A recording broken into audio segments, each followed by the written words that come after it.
This is Ryan Smith with Cincinnati Profile Magazine, and with the health column. And this month we wanted to talk about education. And there's a lot of different things you can go with education, but I really want to talk about how do we absorb it, how do we process from an informational standpoint when we have what we call pressure and noise. So everything that we have in life is kind of firing at us at all the time, whether it be TV, cable TV, our phones, everything else is just kind of hitting us all the time. So today I wanted to actually sit down and talk with one of my friends, Joe Daniels from Think Tank Flotation, and also Swing This Kettlebell. So I've known Joe for a long time, and I've had the opportunity to participate in flotation a couple different places as well as here at Think Tank. So we've had this opportunity to really kind of think and talk about education and what do we need to do from a process standpoint. So it doesn't matter whether you're high school, collegiate, or you're just a constant life learner, right? So from an educational standpoint, what do you see happening with, because you work with high schoolers, you work with adults, what do you kind of see? Seniors. Seniors, all sorts everything. of. Yeah, so what do you see happening in kind of today's society from this ability to think and ability to decompress and absorb what we learn? What I notice is we have so much information out there, and we can get it anytime, any place.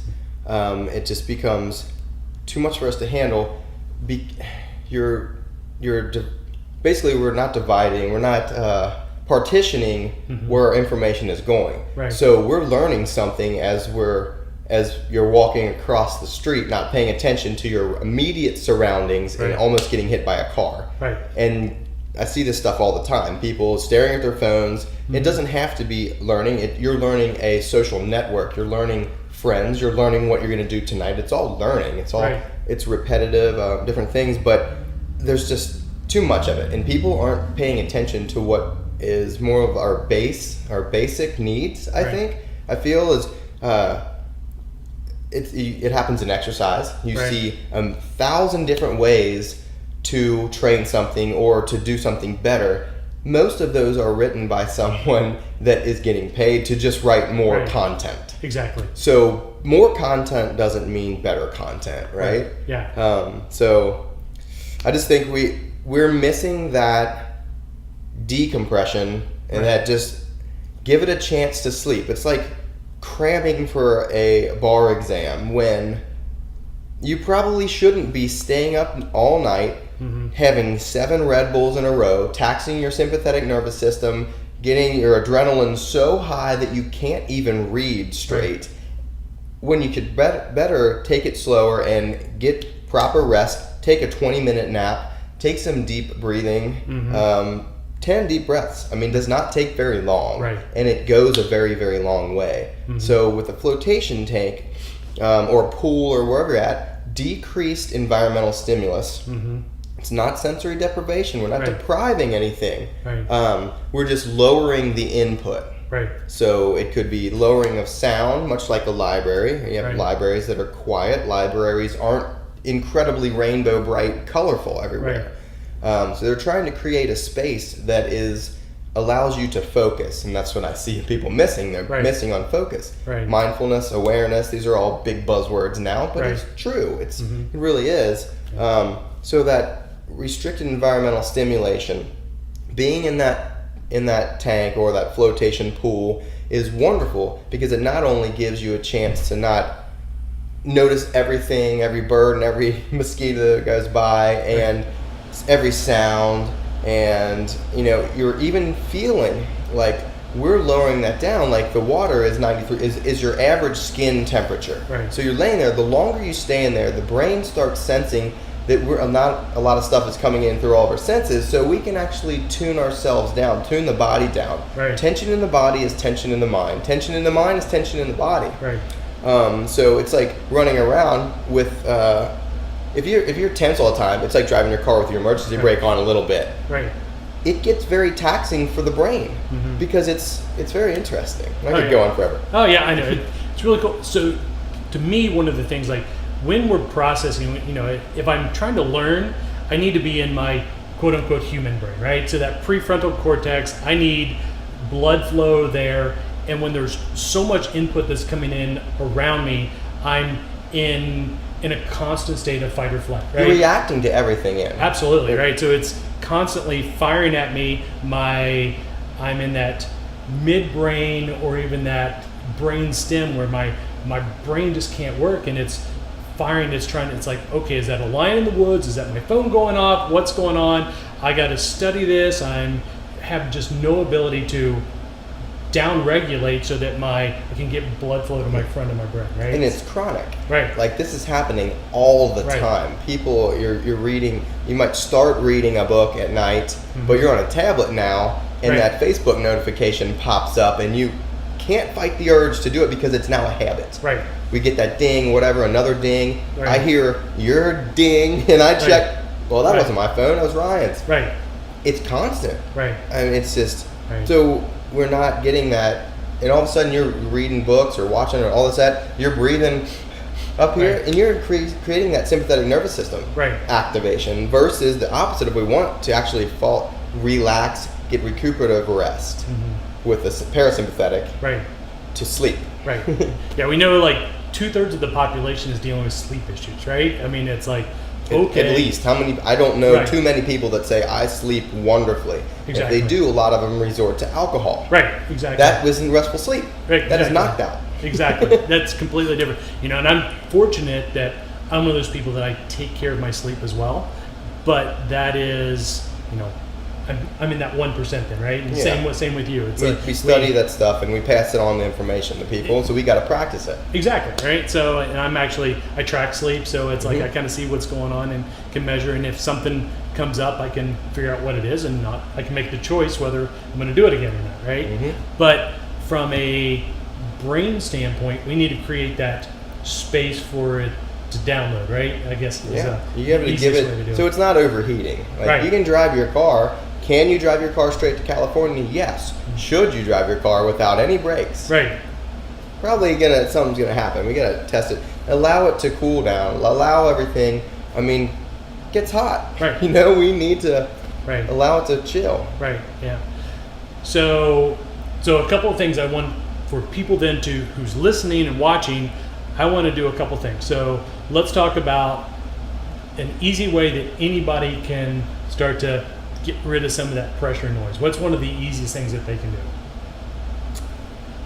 I would say flotation therapy. Okay. But let's go, not trying to sell anything, let's Right. just go something that everyone can do at their home. Go to an area that's quiet, turn off all the lights. Okay. Well, not all, just lower the lights. If you want a candle or something like that, sit in a comfortable position. Doesn't have to be a chair. It doesn't have to be, you could lie down, Right. lie down in a comfortable position and deep breathe from your belly. Right.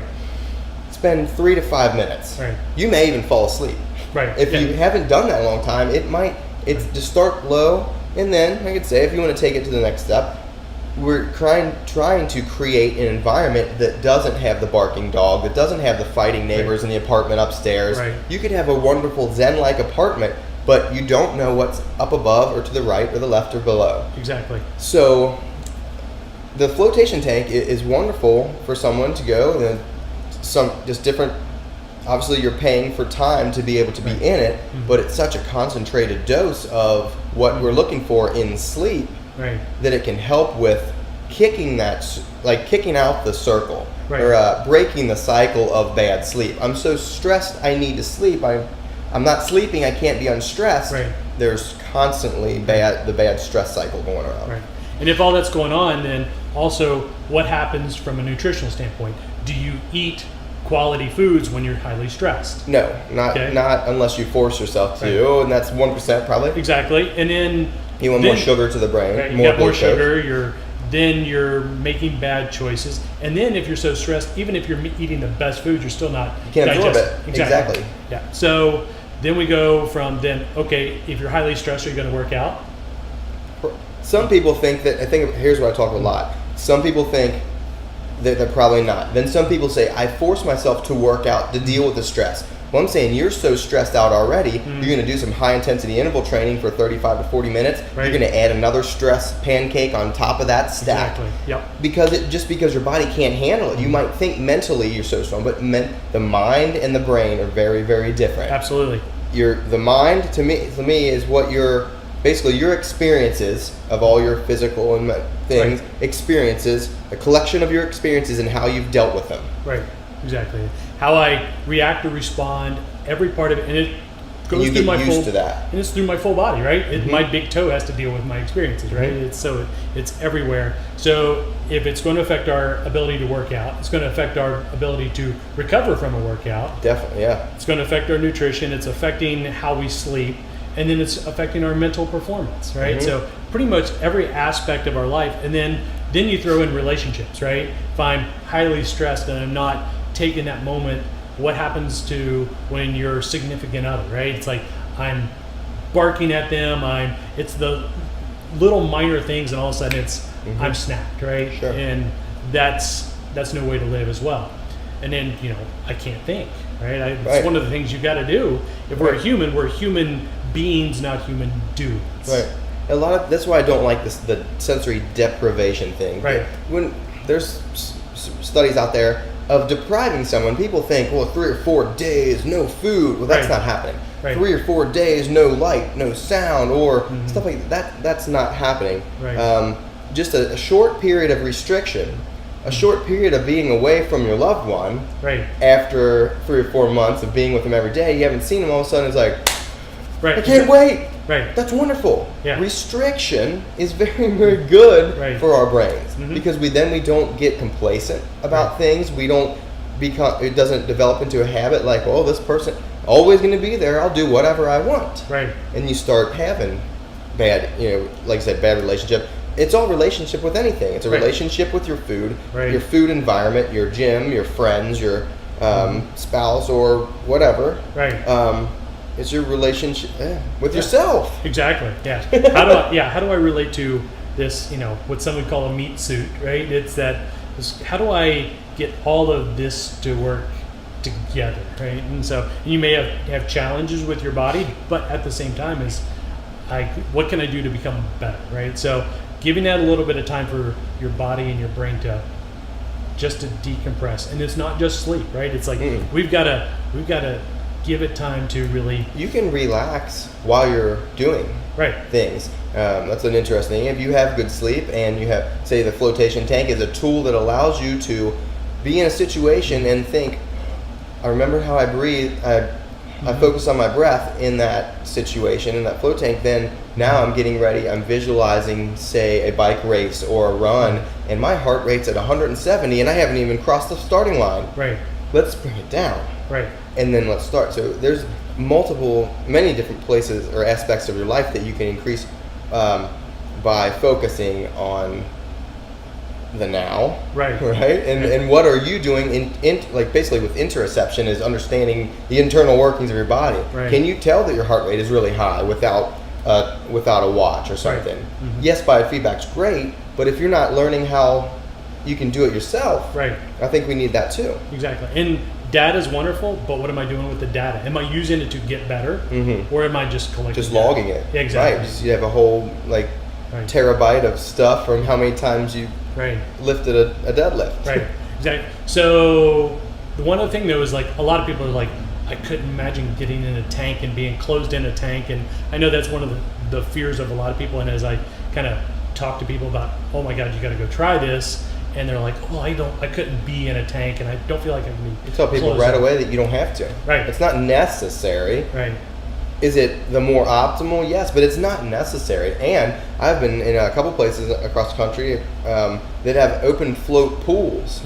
You walk into the room, the shower's there. You walk in, it's an 8x8 pool. There is no top. It's just turn the lights down.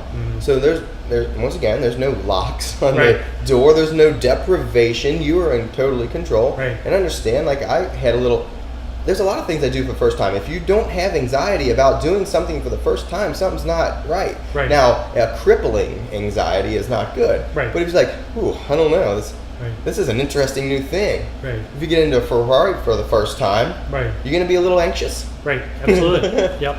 So, yeah, for me, when I guess that first time I did it, I'd been traveling, and I went in one of the giant float tank. It was one of the bigger ones, the float pods. Room? Okay, yeah, the pod, it was a pod, so I could actually get my arms out to the side. But I'd been traveling, my back was all jacked, and it was just like, that was the first time my muscles had opened up. And it was like, wow, okay.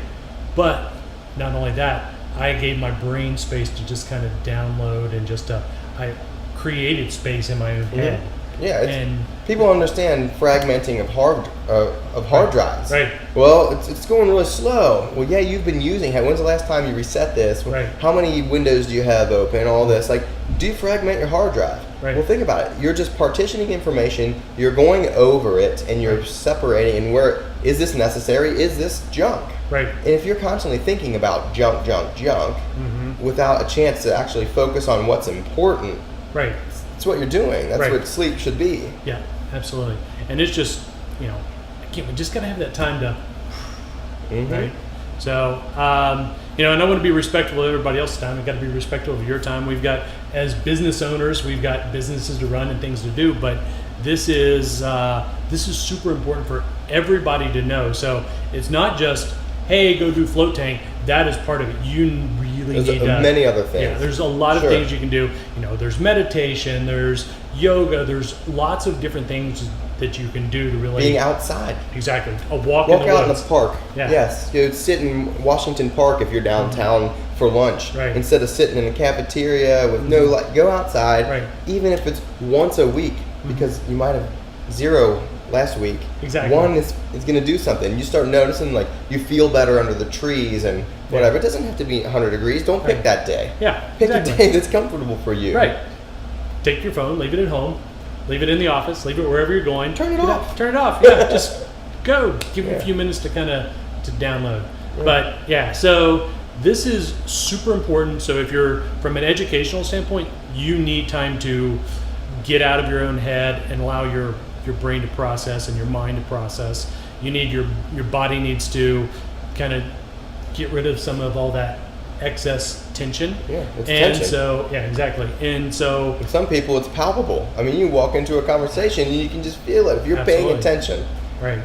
Yeah, it's huge. And what we feel, so when I walk in, you pick up on what I'm doing and I pick up on what you're doing. So if I'm tense, you're going to leave that situation tense. You can feel it when you walk into a room many, many times.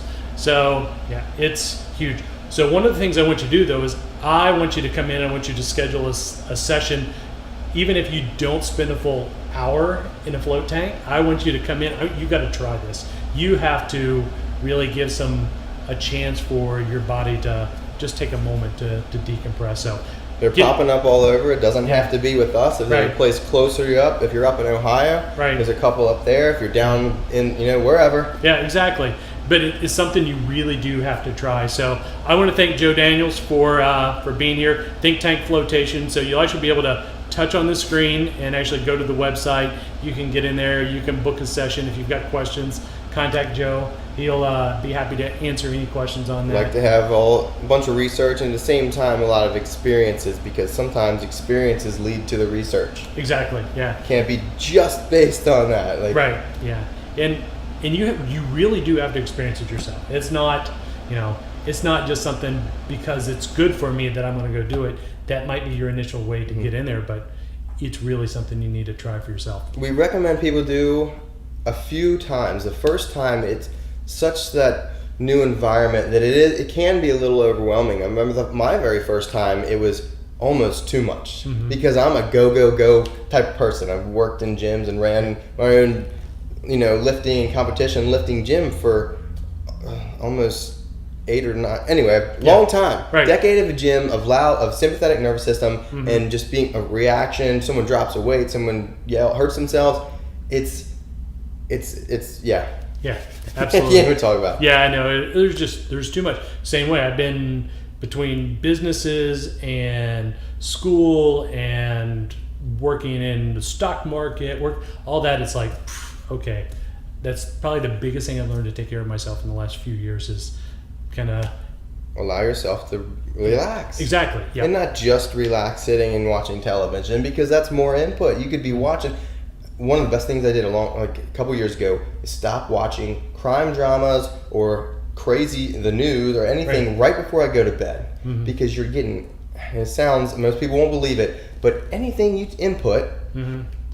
Yep, exactly. So I'm going to bed, and why was I having nightmares? Well, I used to watch CSI or something every night. Like, my dreams were not good dreams. Right. I started watching comedies. I started The Office or something Sunny in Philadelphia, something ridiculous. Right. Or it's basically National Geographic type stuff. Right. Watching nature and watching places I'd like to travel and just being like, and then I'd fall asleep.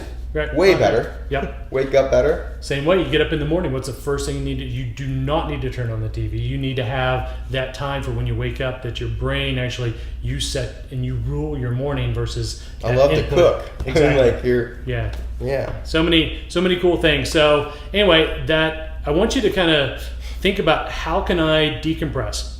Start breathing. If it means meditating to you, that's a big part of it. I'm not personally a big Tony Robbins fan, but I was actually listening to an interview with Tony Robbins where he was talking about some of the heart breathing, and I've been involved and done things with heart math, and heart math is actually heart rate variability, and you can actually track that, and it's actually wonderful. It's an ability to retrain and see when I'm in the sympathetic versus parasympathetic system. So there's a lot of different ways that you can do it.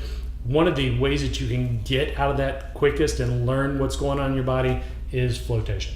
It's like it's quick. It is an hour. You don't have to, we do an hour. There's a lot of research based on 90 minutes, but where we're at, Cincinnati, it's hard to get people to give you that amount of time. Right. But, I just lost my train of thought. Sorry. But, with 90 minutes, my second session that I ever did was a 90-minute session, and it was too much for me. It was exactly, like, I was not Start prepared. light before you want to go more. Some people. So I did about 75 minutes on that second session, and I was very fidgety by the end of that. But the first 60 minutes was amazing. Then it's like, then I'm trying to force myself to stay in, and it just wasn't going to work. I'm writing a book right now. Okay. Based on what we can use a flotation tank for. Okay. And how to incorporate it into your all the aspects of your life. When I tell people when they first get in, 60 minutes, we have trained ourselves through certain things, Twitter, whatever. You have 140 characters, and then something new. Right. And this, and then something new. How many people can actually read a whole Smithsonian article without wanting to turn the page and see the next one? Right. But 60 minutes, what I started doing is, instead of, if I go for longer floats, they're usually never here. If I go for longer floats, it's because I've hurt myself, and I'm moving, and I'm stretching, and I'm staying in positions that I can't stay on a therapist table, on the floor, in my bed, things like that, because your brain's going to start going. If you're just trying to lay still, it's going to go right up here. Right. If you can always bring it back physically and move around some more, so that can help if you go into those longer sessions, or if you are in pain, the longer sessions actually are a lot better. Right. The magnesium, the body uses magnesium as a healing mineral, and it pulls it, it knows where to pull De-stressing. it to. Exactly. Yeah. It can really help to increase healing much faster. So, all right, well, cool. Well, thank you much. We'll have the links on here so that you can get to them. Again, I definitely say you need to get in, you need to give this a try, and you'll be amazed at the results. So, Joe, thanks. Thanks, sir. Have a good one.